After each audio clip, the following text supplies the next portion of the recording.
You probably imagine the Vikings as wild, rugged warriors who smelled like seawater, smoke, and adventure. But the truth is less heroic and far more human. Most of their lives were not spent raiding foreign shores but maintaining farms, raising families, and trying to keep their longhouses from smelling like goats, sweat, and rot. In the cold Scandinavian climate, where winter lasted half the year, a Viking's daily struggle was not to conquer kingdoms but to stay warm, fed, and reasonably odor-free. This series will take you inside that world, beyond the battles and sagas, into the smoky wooden halls of ordinary Norse families. You will learn how they cleaned, how they cooked, and how they used herbs, animal fat, and clever design to make their homes just bearable enough to live in. This is the quiet side of Viking life, the one with soap made from ashes, fish hung from rafters, and air thick with wood smoke. It may not sound heroic, but it is the part that made their survival possible. The scent of survival inside a Viking longhouse.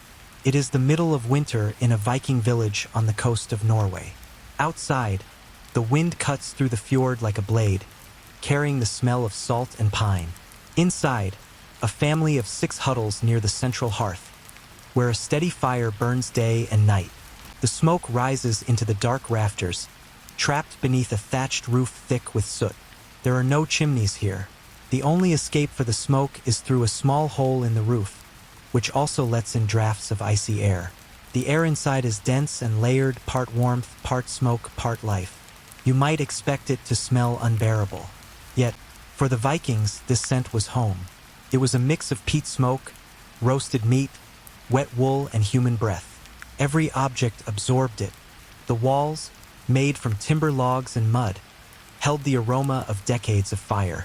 Even the furs that lined the sleeping benches carried traces of smoke and sweat. This was not filth to them. It was familiarity. The smell meant safety, warmth, and food. The longhouse was not large, usually no longer than 60 feet. It was one long room divided loosely by wooden posts and woven walls. One end was for people, the other for animals. Cows, goats, and sheep slept inside during winter to share body heat and to protect them from thieves or predators. Their breath and manure added to the atmosphere, giving the air a sharp, sour tang. To a modern visitor, the stench would be overwhelming. To a Viking, it meant survival. You would hear the soft rustling of animals, the quiet churning of milk in wooden pails, the cough of a child, the low murmur of prayer to the household gods. The hearth in the center burned almost constantly using driftwood, birch, or peat. The smoke darkened everything, coating beams in a black film that actually helped preserve the wood. Without it, the damp would have eaten the structure away within a few years. But even in this heavy air, the Vikings cared about cleanliness. Archaeologists have found combs made of bone and antler, tweezers, razors, and even small ear spoons buried in Viking graves. They cleaned their hair with lye soap made from animal fat and ash, creating an early form of shampoo. Weekly bathing was not uncommon, especially on Saturdays, the Laugardagger, or washing day. Compared to much of medieval Europe, Vikings were considered unusually clean. Their clothing also reflected an awareness of odor and hygiene. Linen undergarments were preferred, as the fabric breathed and absorbed sweat better than wool. Outer garments of wool were brushed and aired regularly. When weather allowed, they hung clothing near open doors or smoke vents to let the air cleanse them.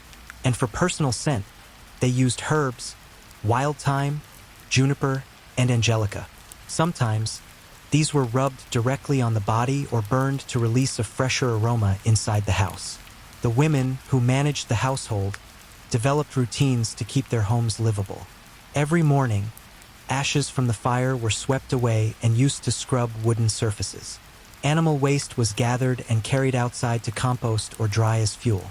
Meat was salted, fish was hung, and herbs were stored in small clay jars to keep the air pleasant. It was far from modern sanitation, but it worked.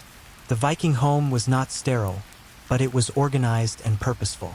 Still, the smell of smoke lingered on everything. When visitors entered a home, the first greeting was not words but scent. A good longhouse had a balance, smoky enough to be dry, but not so much that your eyes watered. Poor ventilation meant sickness. Too much draft meant freezing. Managing airflow became an art. Roof vents were opened or closed depending on the wind. Doors were lined with woolen drapes. Even animal pens were rotated seasonally to manage odor and moisture. Interestingly, the Vikings' obsession with balance extended to their gods. Hearths were sacred. The fire symbolized protection and family. The goddess Frigg, associated with domestic life, was often honored by keeping the hearth burning cleanly. A neglected fire was seen as bad luck. Smoke was a connection to the divine, rising from their world to the realm of the gods. Every breath of smoky air was a reminder of their place in that cosmic order. Travelers who came to Scandinavia in the 9th and 10th centuries noted this peculiar contrast. They found Viking settlements both lively and pungent. Arab traveler Ahmad ibn Fadlan wrote of the Rus Vikings along the Volga River, describing their tall frames, fine weapons, and constant washing, but also their habit of spitting and sweating in shared wash basins.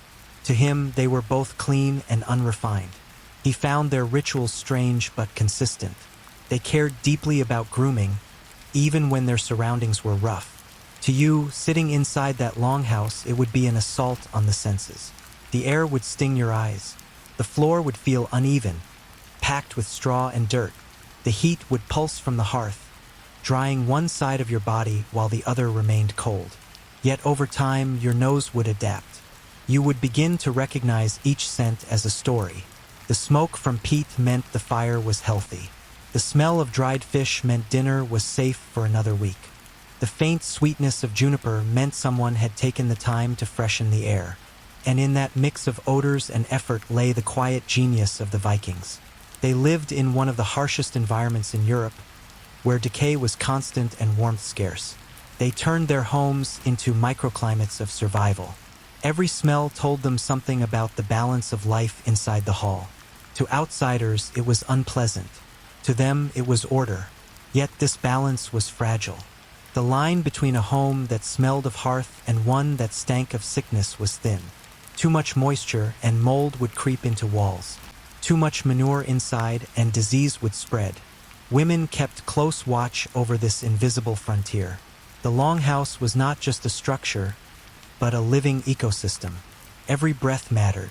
And so, in this quiet, smoky room where the outside world seemed distant, the Viking family lived by scent. It guided their chores, their rituals, and their sense of belonging. When they left home for sea voyages, it was that smell, the thick, smoky air of survival, that they missed most. But one question remains. In a world so defined by fire, smoke, and earth, how did they keep their health and their spirits high when the air they breathed was never truly clean? You wake again to the sound of crackling wood and low murmurs. Morning light filters through the smoke hole, dim and silver.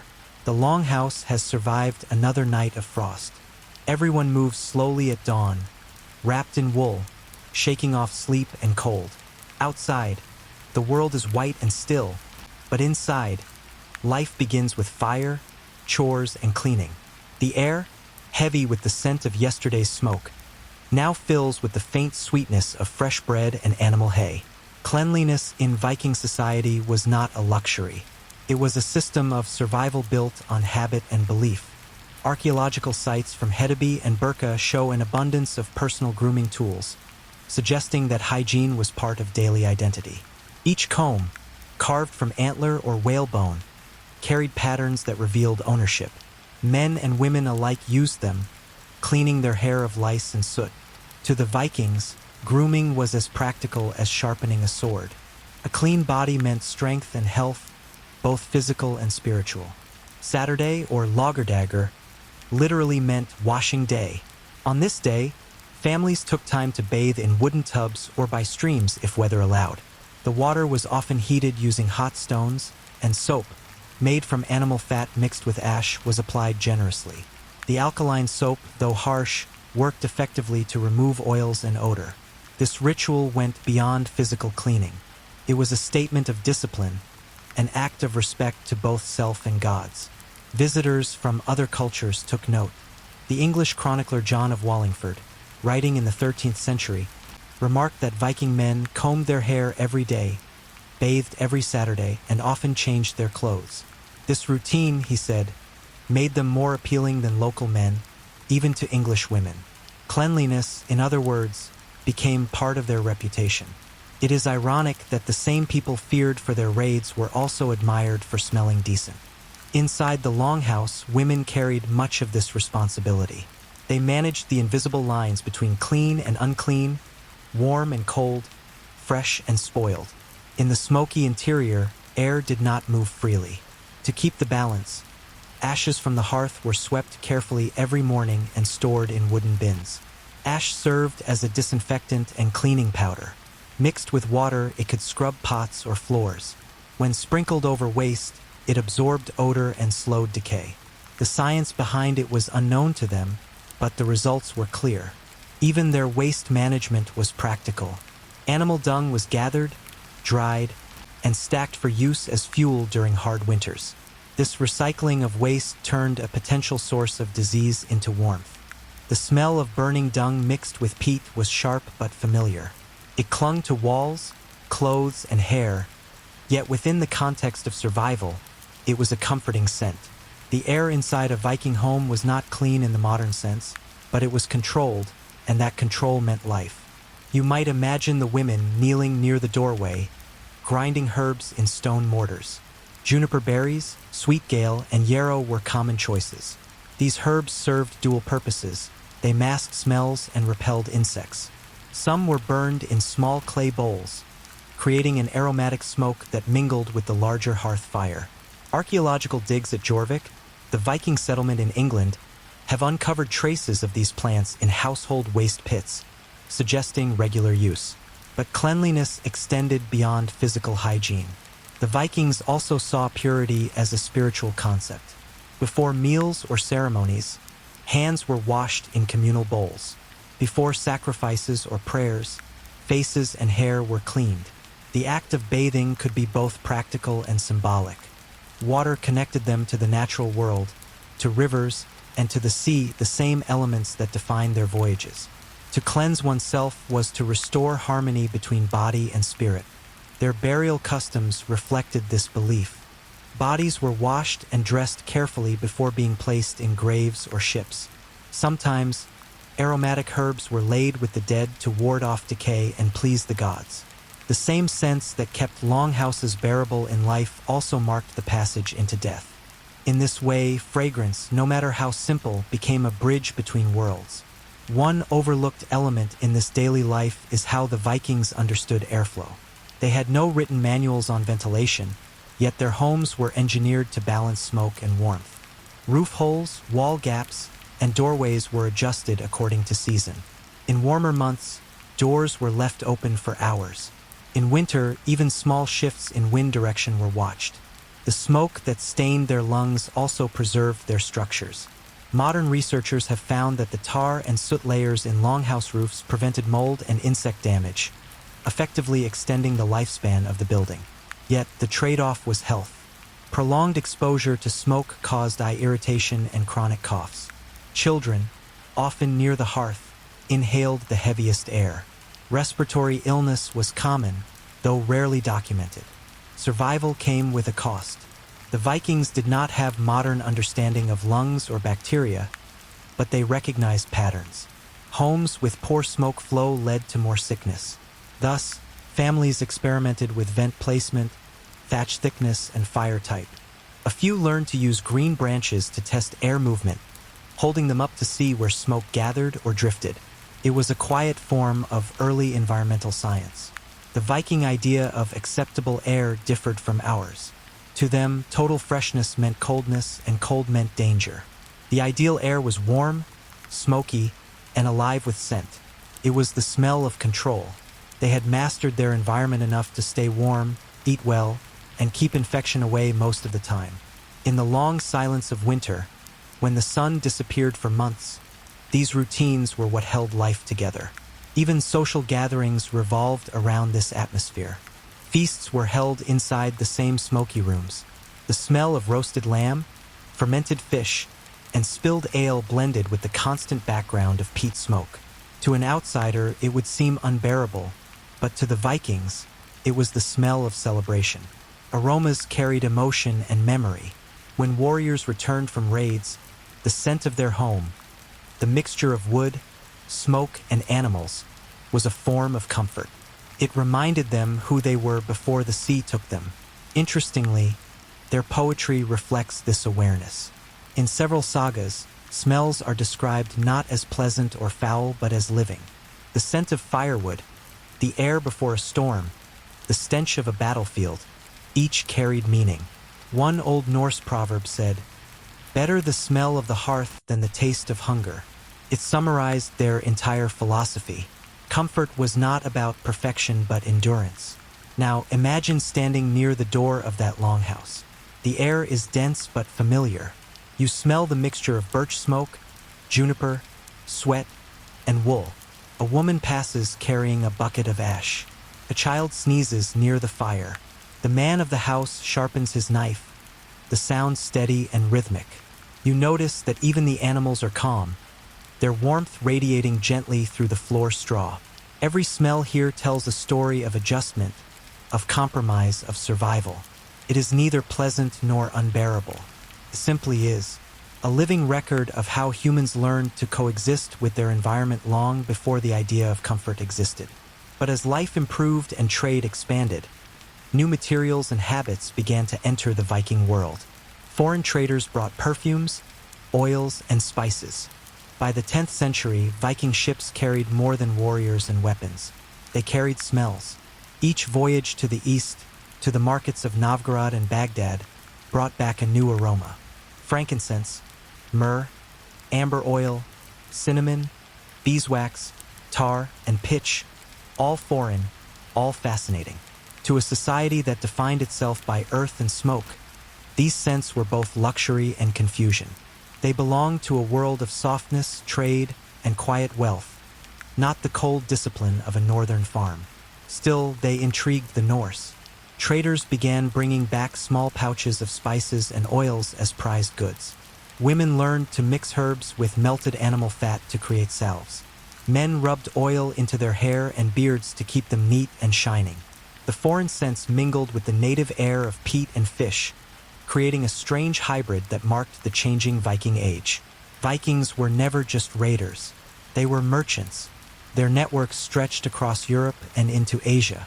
Archaeological digs in Dublin, York, and Hedeby have uncovered glass perfume bottles, comb cases, and remnants of incense burners. These objects tell a story of a people curious about refinement. Cleanliness, once a matter of survival, was slowly becoming a sign of class. Those who traded could afford new fragrances, new fabrics, and even imported soap made from olive oil instead of animal fat. You can imagine the first time a merchant opened a small jar of cinnamon or frankincense inside a smoky longhouse. The reaction would have been immediate. Children would wrinkle their noses. Adults would exchange glances. The air, once thick with local familiarity, would suddenly carry something sweet, alien, and almost divine. The scent did not erase the smell of peat or animals. It floated above it, a fragile trace of distant lands. Religion also began to change. The arrival of Christianity in the 10th and 11th centuries introduced new rituals, and with them, new smells. Churches burned incense. Holy oils were used in blessings. The air of worship shifted from the open smoke of a hearth to the perfumed stillness of a chapel. This transformation was slow but symbolic. Where once fire smoke connected mortals to the gods of the sky, now fragrance linked them to a god of heaven. The home followed suit. As Christianity spread, some longhouses were rebuilt with separate rooms. The hearth still burned, but air management improved. Clay chimneys appeared in later centuries. Windows, though small, began to open for ventilation. This architectural shift mirrored a change in thought. Fresh air was no longer an enemy to warmth. It became a sign of health, refinement, and grace. Still, the old traditions persisted in rural areas. Farmers continued to burn juniper to cleanse the home. Lye soap remained a staple. The smell of smoke lingered as both comfort and memory. Even into the 12th century, travelers in Scandinavia described homes dark with soot but alive with laughter, storytelling, and song. To them, the scent of a Viking home was not filth. It was identity. You can trace this evolution through simple objects. A wooden comb found in Birka-Bear's runic carvings that translate to "remember me." It is worn smooth by years of use. Another, found in Dublin, carries traces of resin, suggesting it was scented. These artifacts show how personal care became both practical and emotional. Cleanliness was not only survival but self-expression. To smell good was to be remembered. The sense of smell played a deep role in memory. When Vikings left their homeland for distant raids or settlements, they carried a piece of their world with them. The scent of their longhouses, the mix of smoke, salt, and pine, was etched into their minds. In the foreign lands of England or France, they sought to recreate it. Archaeological remains of Viking settlements in York reveal longhouses built in almost identical fashion to those in Norway.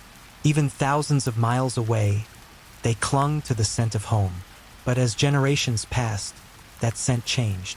The children of settlers grew up with cleaner air, better ventilation, and more imported luxuries. To them, the smell of peat and dung belonged to the past. The new world smelled of bread, beeswax, and linen. Comfort was no longer measured in warmth alone, but in softness and scent. The transformation from survival to civilization happened quietly, through the nostrils as much as the sword. By the end of the Viking Age, the smoky longhouse had become a relic. Stone houses replaced timber. Fireplaces took the place of open hearths. Air could now be managed, directed, controlled. Yet, in Old Norse poems and sagas, there is always mention of the hearth. The smell of smoke remained sacred, even when no one wanted it anymore. It symbolized endurance, the idea that to live was to withstand, to adapt, to keep the fire alive no matter how thick the air became. You might wonder how much this shift affected their health. Studies of Viking remains show improvement over time in lung condition and fewer soot deposits in later generations. This small change marks one of the earliest steps toward modern living standards. It began not with medicine but with curiosity, with the slow realization that clean air was worth striving for. Today, when you imagine a Viking home, you might see the warriors, the furs, the swords. But behind all that was a far quieter struggle. It was fought every day with ash, herbs, and careful habits. The victory was not over enemies, but over rot, dampness, and decay. That victory built the foundation for northern civilization. If you close your eyes, you can almost breathe that air again. The smoke, the warmth, the faint scent of juniper. You can hear the soft crackle of the fire, the sound of wind outside the walls, the calm hum of life held together by smell and survival. It was not glorious, but it was lasting. And perhaps, in a way, that is the legacy of the Vikings. They learned that civilization is not built only by conquest, but by keeping one's home just livable enough to endure another winter. The longhouse is gone, but the lesson remains. Even the smallest comforts, the dullest routines, and the faintest scents can carry a civilization forward. The quiet empire of soap, how medieval people tried to stay clean. When you picture medieval Europe, you may imagine mud, smoke, and filth, streets full of waste, people who never bathed. That image is partly true, but it hides a more complex and quieter truth. People did care about cleanliness, though not in the way we understand it today. In a world without plumbing, soap factories, or private bathrooms, they created a careful rhythm of washing, wiping, and fumigating that defined how they lived. It is the 13th century in the town of Paris. The air smells of wet hay, tallow, and bread. Water vendors walk the streets, selling fresh river water in wooden buckets. Inside a small timber house, a woman prepares for her weekly bath. She fills a copper basin with heated water from the hearth. Soap, if she has any, is a luxury, a small ball made from animal fat and ash. More often, she uses herbs like rosemary or sage to scrub her skin. The scent is strong, sharp, and earthy. This is not luxury. It is maintenance. Medieval cleanliness was about visible order, not invisible germs. A clean person was one whose face was washed, hair combed, and clothes brushed. The rest was handled with linen and perfume. Full-body bathing, though common in some cities, was impractical for most. Water was heavy to carry and hard to heat. Soap was harsh, drying the skin and bleaching fabrics. So people invented alternatives. Vinegar wiped away sweat. Oils softened skin. Scented powders masked odor. These small habits were the backbone of medieval hygiene. Bathhouses did exist. In cities like London, Prague, and Cologne, public bathhouses were popular gathering spots. Some resembled small taverns, steam rising, wooden tubs lined up, attendants pouring hot water from buckets. People went there to relax, eat, talk, and, at times, gossip. Men and women often bathed separately, though mixed bathing was not unusual in earlier centuries. A clean body, after all, was part of social life. The church tolerated it, though it began to frown upon the moral looseness that sometimes came with it. Soap production began to grow during this time. In southern France, cities like Marseille and Montpellier became known for making white soap, crafted from olive oil, soda ash, and lime. It was smoother and gentler than northern tallow soap. Merchants traded it northward, where it became a symbol of refinement. The scent of Marseille soap, mild and clean, became the smell of progress. To own it was to belong to a better class. In the north, soap was darker, made from animal fats mixed with ash. It worked well for laundry and coarse fabrics, but was too strong for delicate skin. A farmer's hands might be raw from lye after a washing day. Still, the ritual of washing remained consistent. Hands and faces were washed every morning. Before meals, guests were offered basins of water and cloths to wipe. It was a gesture of civility and piety. Even knights, who spent days in armor, took care to wash before prayers and after battle. The scent of cleanliness was a quiet social signal. In noble homes, rosewater or lavender was sprinkled on clothing. Herbs were stuffed into boots and pouches. Linen sheets were aired daily, sometimes dusted with powdered herbs. For the poor, cleanliness meant survival. Dirty wounds festered. Dirty hands spread disease. Even if they did not know the science, they learned by experience. Then came the 14th century, and with it, the plague. The Black Death changed how Europe smelled and how it thought about air. The disease swept through towns, killing millions. People began to fear water. Some believed bathing opened the pores and let disease in. The idea of bad air, or miasma, took hold. Cleanliness shifted from washing the body to purifying the air. People burned herbs and carried scented pomanders, small balls filled with cloves, cinnamon, and amber. The world that once bathed now perfumed itself. The bathhouses began to close.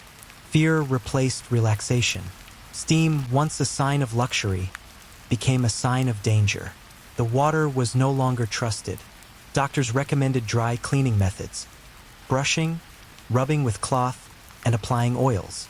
The body became a sealed vessel, protected by scent and linen.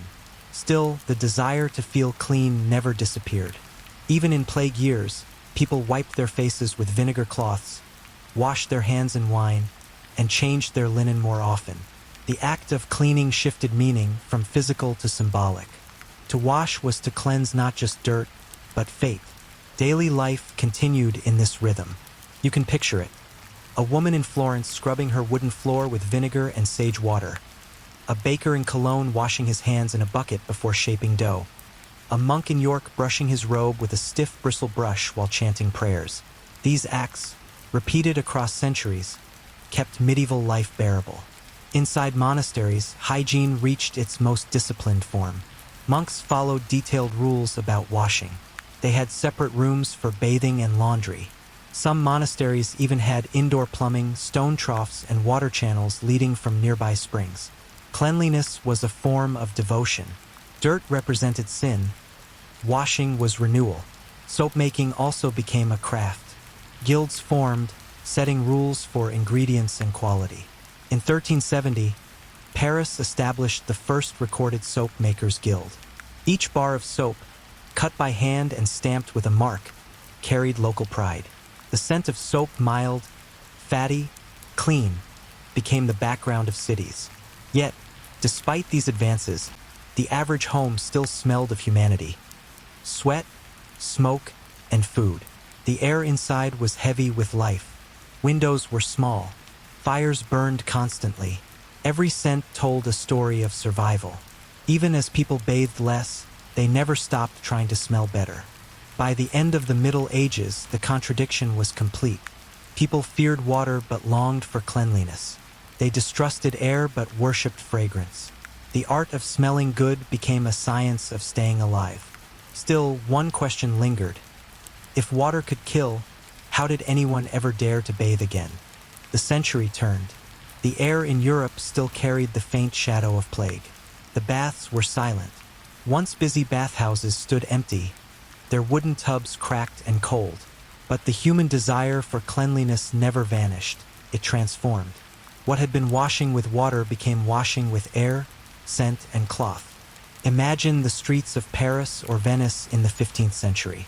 The air smells of tallow smoke, rain-soaked cobblestones, and the faint sweetness of rosewater.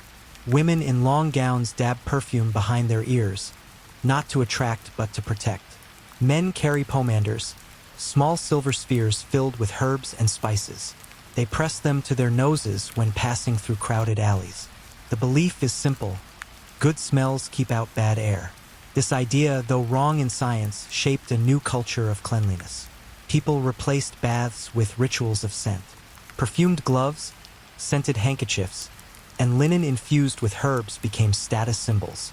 The richer you were, the better you smelled. Kings and merchants hired apothecaries to mix personal fragrances. Every drop of oil was measured like medicine. The body became a vessel of controlled scent, and scent became a marker of class. At the heart of this new era was the Mediterranean trade. Italian merchants brought spices and oils from the east, cloves from Indonesia, cinnamon from Ceylon, musk from India. These were the ingredients of the new hygiene. Instead of soap, people used scented oils to wipe their skin. Instead of water, they used alcohol-based tinctures. The scent covered dirt, but it also created an illusion of purity. The daily routine of a nobleman reflected this shift. Upon waking, he would brush his hair and beard, then wipe his face with a cloth soaked in vinegar or rosewater. His valet would dust his clothing with powdered herbs, usually lavender, thyme, or orris root. Shoes were rubbed with wax scented with lemon peel. By the time he stepped outside, he carried a personal cloud of fragrance. The goal was not freshness but control. Odor meant disorder, and disorder meant moral weakness. In the same cities, poor laborers had simpler solutions. They washed at rivers or public fountains. They used coarse soap when available, often made by local women who boiled animal fat with ash. The smell was sharp, almost metallic. Cleaned, but it lingered. To these people, soap was a working tool, not a luxury. Kept disease at bay and clothing wearable. Perfume, however, ruled the higher world. Catherine de' Medici, who arrived in France from Italy in 1533, brought her personal perfumer, René the Florentine. He introduced a new art to the French court: gloves infused with ambergris, musk, and orange blossom. These gloves of grace became fashionable across Europe. Their scent covered the odor of tanned leather and hands that rarely touched soap. In Spain, similar trends grew. Perfumed pouches were sewn into clothing seams. Churches burned incense daily. Cleanliness became both spiritual and aesthetic. The same herbs used for prayer were used for scent. Frankincense, myrrh, and sandalwood turned cathedrals into clouds of fragrance. People believed that air heavy with holy scent was safe air. Soap-making slowly advanced during this time, though still tied to trade. In 15th century Castile, Spain, a new kind of soap appeared, made with olive oil and sodium carbonate from sea plants. It was smoother, purer, and far less harsh. Known later as Castile soap, it spread across Europe, carried by merchants and nobles alike. It became the first true luxury soap. Its pale color and mild scent became a symbol of civilization. Meanwhile, Northern Europe held onto its rougher traditions. The English continued to use animal fat soap for laundry. The Germans and Dutch preferred ash and sand scrubbing. Still, even here, perfume crept in. Records show that Queen Elizabeth I owned dozens of bottles of scent, using them daily to keep her body in good order. She believed cleanliness was next to godliness, though her version of cleanliness rarely involved water. Hygiene, once communal, had become private. The great public baths were nearly gone, replaced by private chambers and perfumed cloths. Cleanliness became an individual performance rather than a shared ritual. The act of smelling pleasant became a form of power. If you smelled good, you belonged to the world of order and wealth. Doctors, still guided by the miasma theory, reinforced this belief.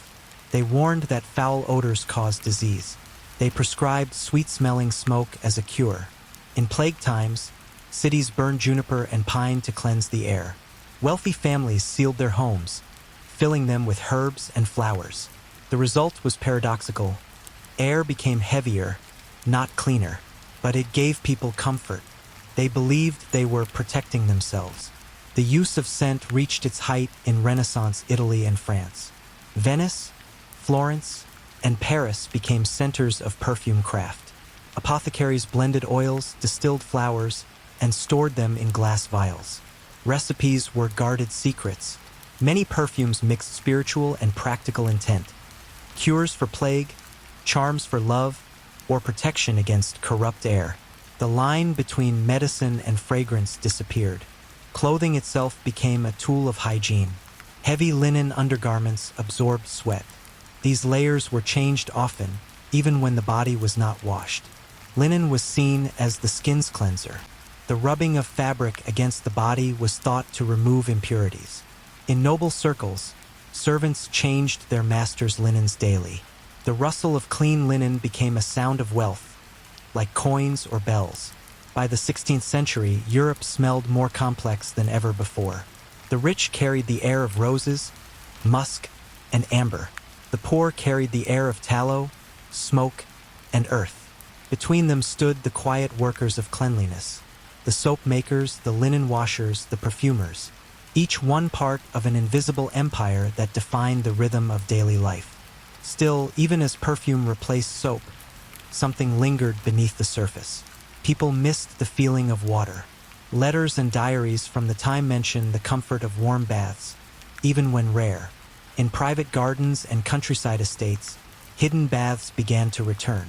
Slowly, secretly, water was finding its way back into European life. It would take another revolution, scientific, social, and industrial, to bring it fully back. But before that, one simple question had to be answered. Could water, feared for centuries, ever be trusted again? It began quietly, not with kings or scholars, but with merchants and midwives. By the 17th century, Europe had lived for 200 years in a fog of perfume and fear. People had grown used to linen cleaning and herbal fumigation. Yet beneath the layers of musk and rosewater, a longing for water persisted. The body missed the feeling of warmth, of steam, of immersion. Public baths began to reopen. In Germany, mineral springs gained fame as healing waters. People traveled days to soak in them, not for cleanliness but for health. The word spa, from the town of Spa in Belgium, entered the language. To bathe again became fashionable, though carefully supervised. Physicians prescribed bathing for ailments of the skin, digestion, and melancholy. The fear of water weakened, replaced by curiosity. At the same time, soap improved. The discovery of purer lye and the refinement of Castile soap changed its role from a coarse tool to a household comfort. Its pale white color, mild scent, and smooth texture made it desirable. In England, the soap trade flourished, though heavily taxed. The government realized that cleanliness could be profitable. The scent of progress was literally sold by the bar. In Paris, the Guild of Savaniers expanded.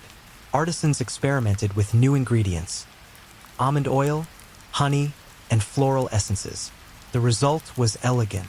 Soap became a small symbol of civilization. People gave it as gifts. Letters from the French court describe rooms scented with orange blossom and jasmine from the south. Cleanliness, once private, became a sign of refinement again. But the true revolution came with plumbing. Cities began to modernize their water systems. Wells became deeper. Wooden pipes carried water to fountains and homes. The act of washing grew easier, and habits shifted again. For the first time in centuries, people could wash daily without fear or hardship. The body, long defended with cloth and perfume, was finally freed. Science also changed minds. In the 18th century, physicians began studying disease with greater precision. The theory of miasma, the belief that bad air caused illness, was slowly challenged by evidence. Soap was no longer superstition. It was medicine. Hospitals began using it to clean tools and hands. The smell of soap became a new kind of holiness, a scent of prevention rather than protection. Even so, the old habits lingered. Wealthy people continued to use perfumes, not to hide odor but to enhance identity. The combination of water and scent became the ideal balance: clean body, pleasant aroma. Perfume houses like Farina in Cologne created the first eau de cologne, a light citrus scent that symbolized freshness itself. It spread through Europe, carried in glass bottles and tiny vials, each one a portable fountain of cleanliness. The middle classes followed.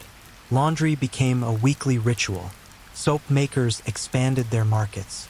Advertisements promoted the moral value of washing. Cleanliness was no longer survival or fashion, it was virtue. The smell of soap came to represent honesty, order, and respectability. The phrase clean living entered common speech, uniting body and conscience. You can imagine the change at the household level. A woman heating water in a copper pot, stirring a bar of soap until it lathers. The smell of clean linen drying near the window. A child splashing in a wooden tub. These small scenes built a new civilization, quiet, steady, and remarkably modern. By the 19th century, soap had conquered the Western world. Industrial factories replaced small guilds. Brands emerged, some still known today. They promised purity, comfort, and gentleness. Cleanliness became global. Colonial trade carried soap to Africa, Asia, and the Americas. Its use spread faster than any previous tool of civilization. It was light, cheap, and deeply symbolic. But not everyone shared in the luxury. The working poor still struggled for access to clean water. City slums smelled of sewage and sweat. Soap could not solve the problem alone. Only infrastructure could. The Industrial Revolution created both progress and filth. Yet, even in the dirtiest quarters, people sought to wash, sometimes with little more than rainwater and ashes. The connection between soap and morality grew stronger. Churches preached cleanliness as a reflection of godliness. Schools taught children to wash their hands before meals. Armies required soldiers to clean their uniforms and bodies regularly. Hygiene became a language of control and discipline. In the long view of history, this was the final act of the medieval struggle for cleanliness. What began with ash and herbs ended with plumbing and purity laws. Water, once feared, had returned as salvation. The cycle of scent and soap came full circle. If you stood in a 17th century bathhouse, you would smell steam, soap, and faint perfume. The air would no longer carry fear, only habit. People would bathe not to survive, but to feel human again. The body, long hidden behind linen, was rediscovered. The modern world was born not only from machines and trade, but from this rediscovery of washing. The quiet empire of soap had reshaped daily life more completely than any king or war. Its revolution was silent, gentle, and scented with olive oil and lye. Today, when you open a bar of soap and breathe its scent, you are smelling the end of that thousand-year story. You are touching the same idea that guided monks, merchants, and mothers, that to wash is to begin again. It is easy to forget how much effort it took to reach this simplicity. But behind every smooth bar of soap lies centuries of smoke, vinegar, and fear. Cleanliness, it turns out, was never obvious. It had to be earned one wash at a time. The secret life of Roman laundry. How ancient people cleaned their togas. When you think of Rome, you imagine marble, columns, and power. You imagine senators in white togas, statues gleaming under the sun, streets lined with triumphal arches. You probably do not imagine the smell. Yet Rome's greatness was built on it. Beneath the grandeur was a constant stench of smoke, animals, and something sharper, the smell of ammonia from urine. It was the smell of Roman cleanliness. Laundry in ancient Rome was not done at home. It was a business, organized and profitable. The cleaners were called full ones, and their workshops, Phalonicae, were as common in cities as bakeries. They cleaned every tunic, toga, and cloak in a world that demanded constant public presentation. In a society obsessed with status and whiteness, clean clothing was not vanity, it was power. Walk through a Roman street in Pompeii, and you might find one of these workshops. The air is thick with steam. Rows of stone basins line the floor. In each basin, men stand barefoot, stomping garments in a mixture of water, clay, and fermented urine. They work in rhythm, pressing and twisting, their feet red and raw. The smell is powerful enough to sting the eyes, but the process works. The ammonia in urine breaks down grease and dirt. It is an ancient chemical miracle. The urine did not come from nowhere. It was collected through a city-wide system. Public urinals, known as Phalonicae, were placed around Rome, especially near taverns. Citizens relieved themselves into large jars, and the contents were sold to laundries. Emperor Vespasian even taxed this trade. When his son Titus complained about taxing such a thing, Vespasian famously held up a coin and said, "Pecunia non olet." Money does not stink. The saying became a proverb. Cleanliness in Rome was business. After stomping, the garments were rinsed in clean water. Workers used soap made from animal fat and ash, though rare and costly, or substituted fuller's earth, a fine clay that absorbed oils and odors. The clothes were then brushed, beaten, and stretched on wooden frames. Finally, they were bleached under the sun. A mixture of sulfur fumes and chalk gave the final whiteness prized by Roman citizens. Imagine standing in one of these workshops. The sound of water sloshes against stone. The heat is thick. The air hums with flies. You smell ammonia, clay, and wet wool. Workers sing to pass the hours. Their skin burns from constant exposure to chemicals. They do not wash themselves here, they only wash for others. The Roman elite never saw this side of their cleanliness. Yet this system worked remarkably well. The full ones formed guilds and were respected as skilled tradesmen. In some cities, they held public offices and sponsored games. Their trade supported the city's endless appetite for cleanliness. A toga had to be spotless, especially for public events. Dirt meant disorder. Clean clothing meant virtue. This connection between moral and physical cleanliness ran deep. Roman philosophers like Seneca and Cicero wrote about discipline of the body as a reflection of discipline of the mind. A wrinkled toga was not just untidy, it was a sign of moral decay. The act of cleaning, though done by others, carried symbolic weight. To appear clean was to appear civilized. Laundry also shaped the urban economy. The demand for urine created jobs, taxes, and a network of collectors. Amphorae filled with it traveled from public latrines to laundries every day.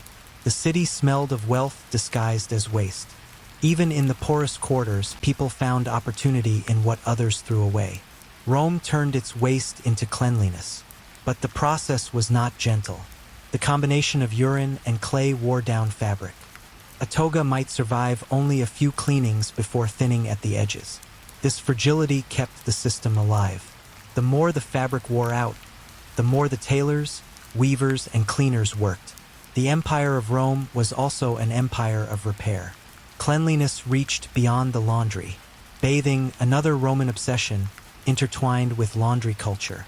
After washing their bodies in public baths, citizens changed into freshly cleaned garments.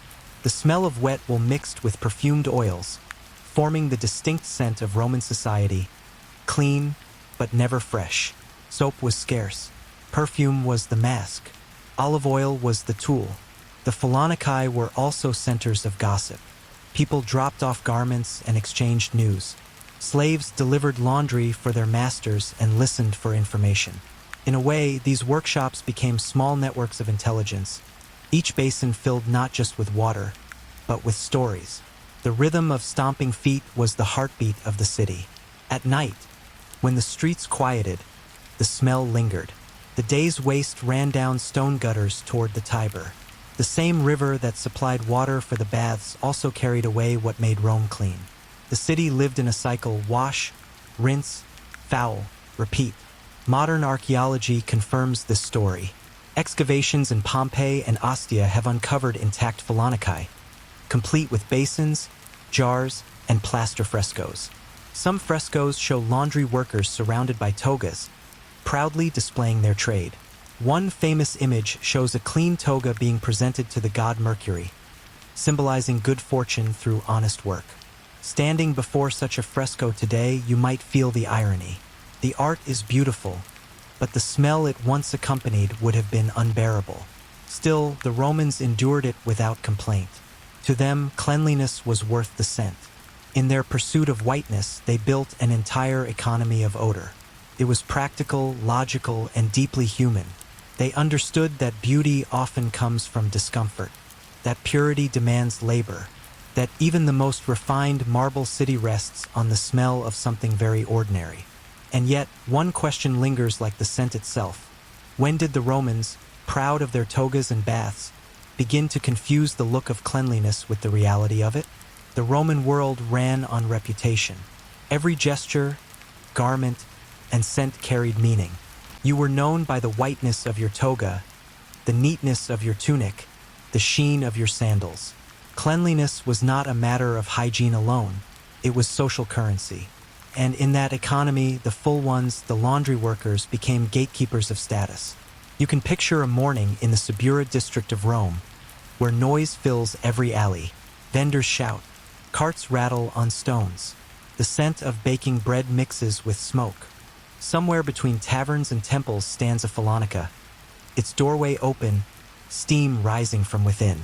A slave arrives carrying a basket of garments wrapped in linen. Inside, workers are already at it, stomping, scrubbing, rinsing. The slave leaves quickly, pinching his nose. He will return in a few days to collect the clothes, cleaner, lighter, and far whiter than before. Inside the workshop, organization ruled. The full ones divided tasks by precision. One man sorted garments by color and fabric. Another mixed clay and urine in the right proportions. Others pounded cloth with wooden paddles or brushed it with teasel heads to raise the nap. It was methodical, industrial, almost scientific. The Romans had no word for a factory, yet this was one. The air shimmered with heat. The smell, pungent but familiar, clung to skin and stone. It was the smell of work and stability. For every Roman citizen showing off a spotless toga, a dozen full ones worked in silence to create it. Their craft even had legal standing. Inscriptions from Pompeii show that fullers formed professional associations, electing leaders and sponsoring events. One reads, "Full ones of Pompeii, united in honor of their patroness Minerva." They worshipped her not as a goddess of war, but of skill and craft. In their prayers, soap and sweat were sacred tools. The laundries themselves reflected this pride. Floors were often tiled in geometric patterns. Frescoes decorated the walls, showing gods, workers, and clients. Some inscriptions wished prosperity upon customers and mocked lazy competitors. Cleanliness, to the Romans, was both commerce and competition. The Falonica was also a place of transformation, not only for clothes, but for social image. A senator's toga, dull and gray with city dust, entered one world and emerged into another. The process took days. Garments were washed, beaten, pressed, and bleached. The result was a symbol of order in a chaotic city. Rome needed this illusion. The streets were rarely clean. Open sewers, animal droppings, and smoke filled the air. Yet, within their homes and public baths, Romans sought purity. A polished marble floor, a gleaming fountain, a bright toga, all were small victories against decay. The laundries helped sustain that illusion. The empire's perfection began with its stains erased. Even religion reflected this obsession. At certain festivals, such as the Lupercalia, participants wore cleaned garments as signs of renewal. Priests washed their vestments before rituals. The act of cleaning became ceremonial, binding the mundane and the sacred. To appear before the gods in a soiled tunic was an offense. For ordinary citizens, laundry days carried rhythm. Families sent clothes to the full ones weekly. Some washed smaller items themselves, using ash or sand as abrasives. But the most important garments, togas, cloaks, tunics of fine linen, required professionals. The whiteness of your toga declared your dignity. A dull, stained one suggested laziness or poverty. Wealthy Romans paid extra for bleaching. This final stage required sulfur, burned in enclosed chambers. Workers hung garments above shallow basins filled with burning sulfur, then sealed the room. The fumes whitened the fabric further, though at a cost. Workers coughed and fainted from the gas. Still, they returned each day. Whiteness sold well. Beyond cleanliness, scent mattered. After drying, clothes were sprinkled with perfume oils. These were not the floral fragrances of later Europe, but strong notes of myrrh, cinnamon, and resin. The smell of a Roman crowd was thick and layered. Olive oil from the baths, perfume from clothing, smoke from hearths, ammonia from laundries. It was the aroma of power and endurance. Laundry waste found new uses too. Ammonia-rich water was poured onto streets to reduce odors or used in tanning leather. Nothing was wasted. Even filth had function.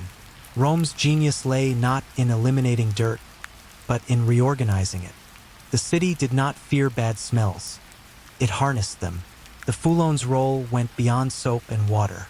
They connected all levels of society. Senators, soldiers, slaves, all depended on them. This dependence gave the cleaners quiet power. They knew their clients' secrets, who attended which festival, whose garments bore blood, whose tunics carried perfume from forbidden company. A clever Fullo could make or ruin reputations with a whisper. And yet, despite their importance, laundry workers lived low on the social ladder. They were essential but invisible. Their work defined Roman civility while separating them from it. The irony was complete. The men who gave Rome its whiteness were never invited to wear it. Their world thrived for centuries, surviving fires, invasions, and change. Even as the empire shifted east, laundries remained. Archaeological layers in North Africa and Asia Minor show Phalanaki built near baths, markets, and temples. Cleanliness had become infrastructure. Still, one silent transformation was underway. Over time, new cleaning materials appeared: soap from olive oil, better clays, softer fabrics. The empire's appetite for purity evolved.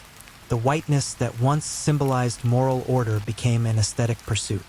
The laundry trade was slowly losing its sacred place. The Roman way of cleaning, its smell, rhythm, and ritual, was already fading by the 4th century. But before it vanished, it left one lasting question. If purity could be bought, what did that make of virtue itself? By the 4th century, Rome's brilliance had begun to dim. The marble still shone, but cracks had appeared in both stone and spirit. The city was changing, and with it, so was its idea of cleanliness. The age of the full ones, the proud washers of the empire, was drawing to a close. The fall did not come from a single event. It came from slow shifts in belief, technology, and trade. Christianity was spreading, reshaping Roman values. The new faith emphasized humility and inner purity. The daily concern for outward polish, for spotless togas and perfumed oils, began to seem shallow. Holiness replaced hygiene as the mark of virtue. Cleanliness of the soul mattered more than the shine of cloth. Still, the laundries kept working. In the back alleys of Rome, smoke still rose from sulfur rooms. The air still smelled of ammonia and clay. The rhythm of stomping feet continued, though fewer customers came. The old elite, now fewer and poorer, could no longer afford constant maintenance of their wardrobes. Simpler garments, darker fabrics, and religious robes replaced the white toga. The symbol of Roman dignity, once bleached to brilliance, became obsolete. In the provinces, however, the tradition survived. Excavations in North Africa show fullers' workshops still active during the late empire. These towns, Leptis Magna, Carthage, and Timgad, became Rome's quieter reflections. Their laundries served soldiers and merchants. Far from the capital, the trade kept the empire's everyday life intact. The fullers became keepers of order, even as politics and armies faltered. The chemistry behind their craft remained sound. Ammonia was still valuable. Fuller's earth was still effective. Soap, made from olive oil and ash, was slowly spreading from the east. These innovations hinted at the future but did not yet replace the old ways. The Romans had perfected a system that needed no reinvention. only maintenance. But maintenance required peace, and peace was fading. As the empire fractured, infrastructure declined. Roads fell into disrepair. Trade routes became unsafe. The supply of clean water, so essential for baths and laundries, dwindled. Fountains dried. Aqueducts broke. Without constant flow, cleanliness withered. Rome began to smell different. Less of sulfur and soap, more of decay. Yet the idea of cleanliness never vanished. It adapted. Christian monks took over the duty of washing robes and altar cloths. They used simpler methods: ashes, herbs, and cold water. Cleanliness became devotion again, not display. The monks' clean robes symbolized spiritual order, just as the senator's toga once symbolized civic virtue. A different kind of purity had taken root. Even the language remembered. The Latin word lavare, meaning to wash, survived in nearly every European tongue. From it came lavatory, lavender, laundry. The old rhythm of Roman washing still beats in those words. The fullers disappeared, but their verbs remained.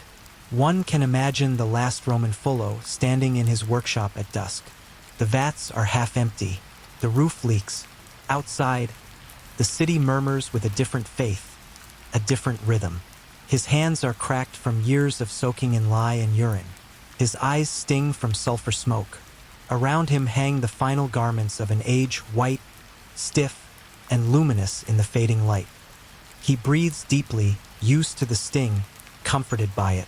This is the smell of his life, his city, his craft. It will vanish soon, but not yet. In that moment, the great paradox of Roman cleanliness becomes clear. The empire built beauty out of waste. It found order in filth. It turned what was discarded into symbols of dignity. The same civilization that erected aqueducts and marble temples also turned urine into a tool of refinement. Rome did not avoid dirt, it mastered it. Centuries later, archaeologists would uncover the fuller's basins, still stained with minerals. Some even preserved footprints, fossilized in clay. The imprints of workers who spent their lives trampling fabric now tell stories to historians. Their names are lost, but their marks remain.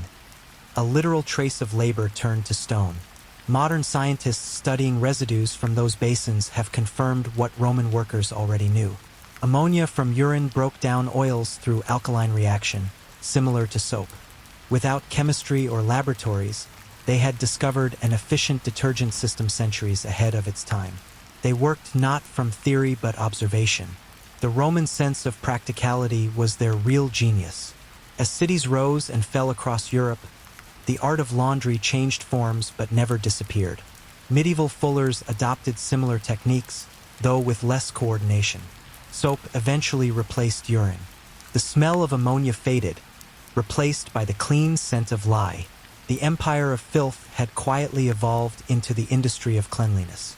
In the end, Rome's obsession with appearances gave humanity one of its most enduring habits: the will to wash. It began as vanity, matured into ritual, and ended as necessity. Every civilization since has followed that same arc, from filth to fragrance, from superstition to science. If you walk the ruins of Pompeii today and stand inside a Follonica, the silence feels heavy. The basins are empty, the walls cracked, the air still. Yet if you close your eyes, you can almost hear the faint rhythm of stomping feet, the splashing water, the laughter of tired workers. You can smell the ghost of ammonia and sun-bleached wool. You can sense the invisible link between their world and yours, the universal desire to feel clean. Rome's marble may have crumbled, its gods forgotten, its empire fallen, but the idea of cleanliness, born in its baths and perfected in its laundries, still lives wherever people reach for soap and water. The fullers are gone, but their lesson remains. Civilization begins with those willing to do the dirty work. The spice roads of sleep, how ancient traders moved the smells of the world. Before the modern world of bottled perfumes and soaps, before the idea of freshness, there was a world that smelled entirely of earth. The air of Babylon, the dust of Arabia, the damp markets of India, each carried a scent made of soil, sweat, smoke, and spice. It was not one world but many, connected by caravans, ships, and merchants who carried the first great luxury humanity ever knew: smell. The spice roads were not just trade routes. They were the arteries of the ancient world, linking empires through scent, flavor, and ritual. From Indonesia to Rome, from the Horn of Africa to China, spices moved slowly across mountains and seas. They were light to carry but heavy in value. Pepper, cinnamon, frankincense, myrrh, and cloves were as precious as gold. In an age before refrigeration and soap, scent was not decoration. It was preservation, medicine, and status. You are standing, in imagination, in an Arabian port in the 1st century CE. The Red Sea lies still. The air smells of salt, wood, and resin. Merchants shout over crates of dried herbs and sacks of black pepper. The sun hits the tar on ships and warms it until it releases a smoky sweetness. Nearby, camels chew quietly, their backs heavy with bundles from the Indian Ocean: cardamom, nutmeg, and turmeric. The scent is thick enough to taste. Every smell you sense is a sign of distance. Frankincense comes from trees in Oman and Yemen, harvested by slicing the bark and letting the sap harden into pearls. Myrrh comes from the Horn of Africa, used for perfume, medicine, and burial. Cinnamon, carried from Sri Lanka, travels thousands of miles by sea, then across the desert. Cloves come from islands so far east that few traders ever see them. Each scent is a story compressed into powder. Spices shaped not only taste but entire economies. They preserved meat, masked the smell of stale food, and flavored medicine. In temples, they served as offerings to gods. In tombs, they honored the dead. In bedrooms, they perfumed sheets. To live surrounded by these scents was to live above ordinary life. The power of scent became the power of civilization. Rome, China, India, and Arabia all built wealth on these invisible goods. In Rome, senators sprinkled saffron water on theater floors to please the crowd. In China, incense smoke marked prayer and authority. In India, sandalwood and camphor were burned in homes as signs of purity. The routes between them carried not just goods, but ideas: how to clean, how to heal, how to smell divine. The labor behind these luxuries was vast and quiet. In southern Arabia, tribes guarded the frankincense trees like treasure. Harvesters rose before dawn, cutting each trunk with practiced precision. The resin bled slowly, hardening under the sun. It took weeks to gather a single caravan's worth. At night, the workers burned scraps of the resin to drive away insects. The smell of their labor hung in the air, sweet, sharp, and faintly bitter. Each stage of the route changed the scent. In India, cardamom smelled of green forests and rain. In the desert, the same spice took on the dry scent of camel leather. On Roman tables, it became exotic and distant. Spices carried the geography of the world inside them. The journey itself was perilous. Caravans moved slowly across Arabia and Persia, facing heat, raids, and exhaustion. At every stop, traders added salt to the resin, pepper to the mix, gold to the pouch. Each city took its share, each middleman its toll. By the time a grain of pepper reached Rome, its price had multiplied 100-fold. The smell that once rose from a simple Indian meal now perfumed the dinner of an emperor. Spice became a sign of control. The Romans taxed it. The Chinese restricted it. The Arabs mastered it. Every empire that understood scent understood power. To smell rich was to be rich. Yet behind all this trade was something more human, a longing for comfort. Spices made food safer, rooms cleaner, and the air more bearable. They made the world feel less harsh. For centuries, people had no word for hygiene. They only knew the difference between a place that smelled alive and one that smelled wrong. Sailors carried sacks of cinnamon to keep rot away. Soldiers burned myrrh to mask the smell of death. Housewives scattered cloves to deter insects. The lines between religion, medicine, and cleanliness blurred. The same scent could bless a wedding, heal a wound, and cover a corpse. In the ancient city of Palmyra, at the edge of the Syrian desert, traders spoke dozens of languages. Their goods came from every corner of the known world. Archaeologists have found amphorae still holding traces of cinnamon and pepper, sealed for 2,000 years. The smell remains faintly detectable, a ghost of the past, a memory in dust. It is strange to think that the first global economy was built not on steel or oil, but on smell. The world's earliest fortunes depended on the ability to carry scent across oceans and deserts. The result was the first connection between continents and cultures, all for something invisible. By night, the markets fell quiet. The fires burned low.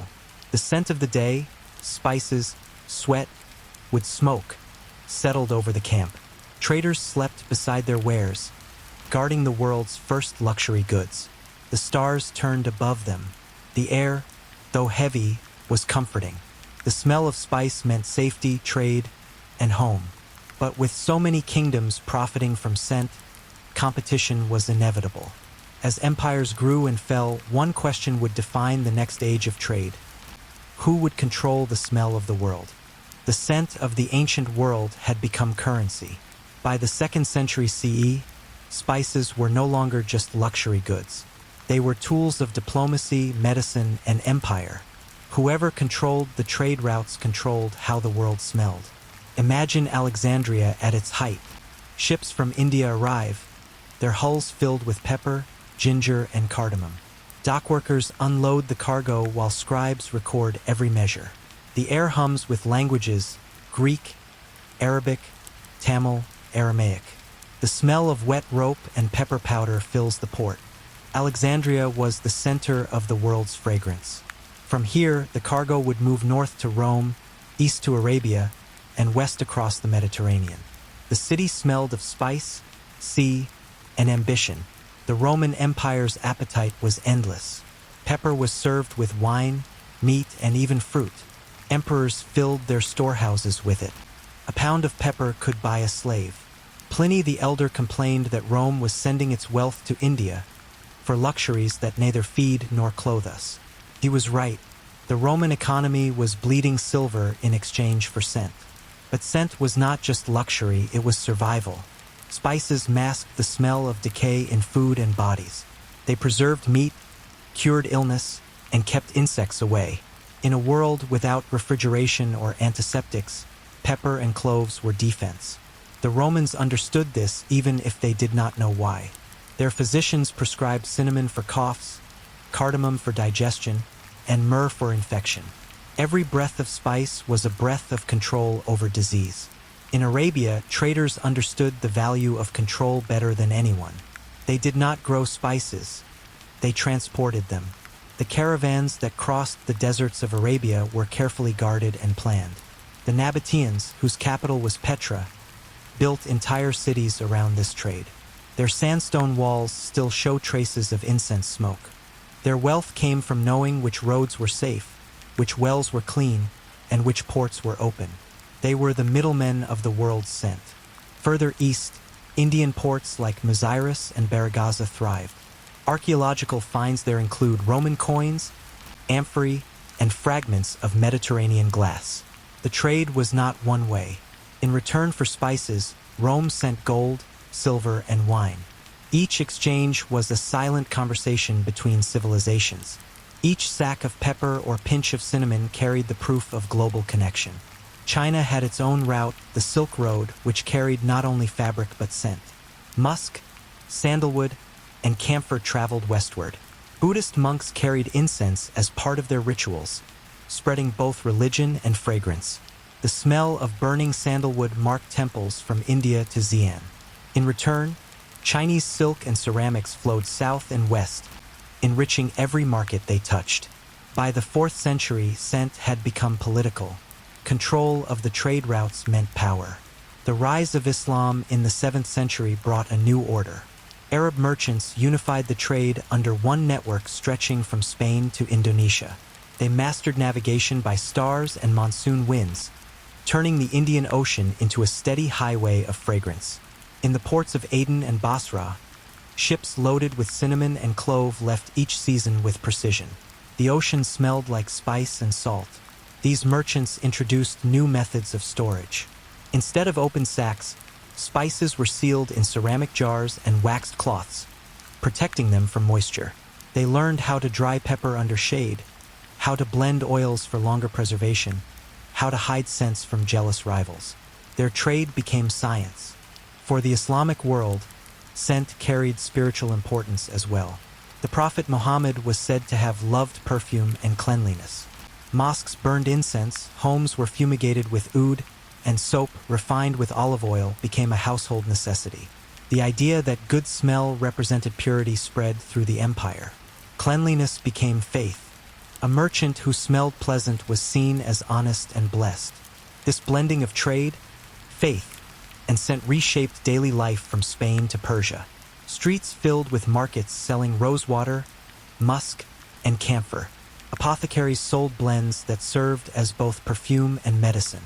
The very air of Islamic cities like Damascus, Baghdad, and Cairo carried a soft sweetness, born from centuries of commerce. Europe watched from a distance, hungry and jealous.